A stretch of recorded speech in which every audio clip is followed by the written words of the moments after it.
Welcome back everyone to another video in our Fundamentals of Structural Engineering course. In this video, we are going to learn about the structural design of RC beams against shear. As we have learned, the design of RC beams against shear is governed by this equation, which is phi Vn has to be bigger than or equal V ultimate, where Vn is the shear strength capacity of the section, multiplied by phi, which is the resistance reduction factor, as you can see here, and in case of shear it equals 0.75. all of that has to be bigger than or equal V ultimate, which is the factored load. In case of shear strength of beams, it consists of two parts or two components: the shear strength for the concrete Vc and the shear strength of the steel, which is Vs. Vc, which is the shear strength of concrete, it could be calculated using this equation, which is 2 lambda root Fc prime multiplied by B multiplied by D, where B is the width of the beam, D is the depth of the beam, and lambda it's either 1 for normal weight concrete or 0.75 for lightweight concrete. So this is the first step, which is calculating the shear strength of the concrete itself. And after we calculate the shear strength of the concrete, we will be able to identify what is the shear strength required for the steel that we need. Here we have two cases. The first case is in case of the phi Vc over 2 is bigger than V ultimate. In this case, this means that the shear strength capacity of the concrete only, and even divided by 2, is bigger than the V ultimate.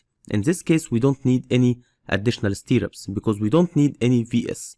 The Vc multiplied by the reduction factor and even divided by 2 is still bigger than the V ultimate. In this case, we don't need any stirrups.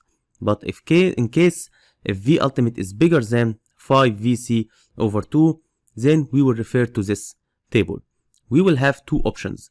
Here, if the V ultimate is bigger than 5 Vc over 2 but smaller than 5 Vc, in this case we will calculate S, which is the spacing required between the stirrups, by one of these two equations.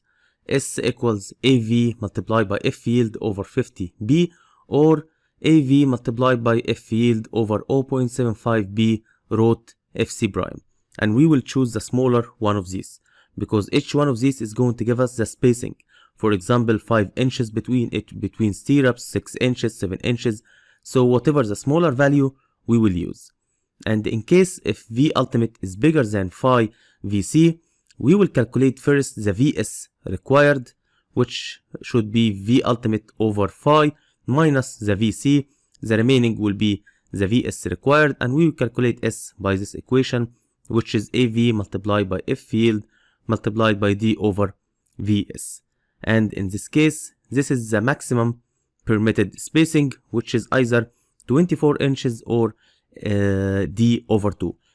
This will be the biggest or the maximum allowed spacing, which is D over 2 or 24, the smaller value of these two.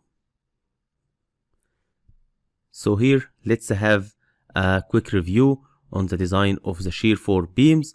We need to calculate first, of course, the ultimate shear load. We need to calculate the Vc capacity, which is the concrete shear capacity. After that, we need to compare between the ultimate shear to the concrete shear capacity, and based on that, we will identify if the Vs or if stirrups is needed or not, and if needed, we will refer to this table to find out the required spacing and stirrups diameter. So let's have an example on this. Here we have a reinforced concrete beam of normal weight concrete with an effective depth of 16 inch and a width of 12 inch, is reinforced with grade 60 bars and has concrete compressive strength of 3000 psi. The factored shear force V ultimate is 7 kips V ultimate. The factored moment M ultimate is 20 feet kips, and the reinforcement ratio rho equals 0.015, what is most nearly the nominal shear reinforcement capacity required. Here you need to take care that you don't need the M ultimate and you don't need the reinforcement ratio. These are all just to confuse you. You only need to focus now on the shear only. You don't have to focus in the moment or any calculations regarding the longitudinal reinforcement.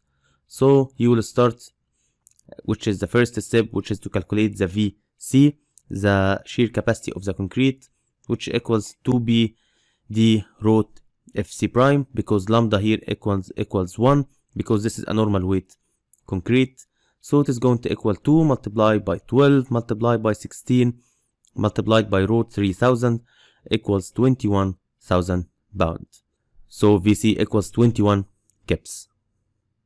After that, we will calculate the phi VC over 2, which equals 0.75, which is phi for shear controlled sections, multiplied by 21 over 2, which equals 7.9 kips.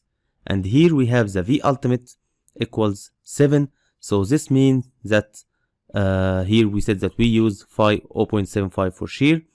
This means now that phi VC over 2, which is 7.9, is bigger than V ultimate. So in this case, no shear reinforcement is required, which means that the nominal shear reinforcement capacity required is 0 kips.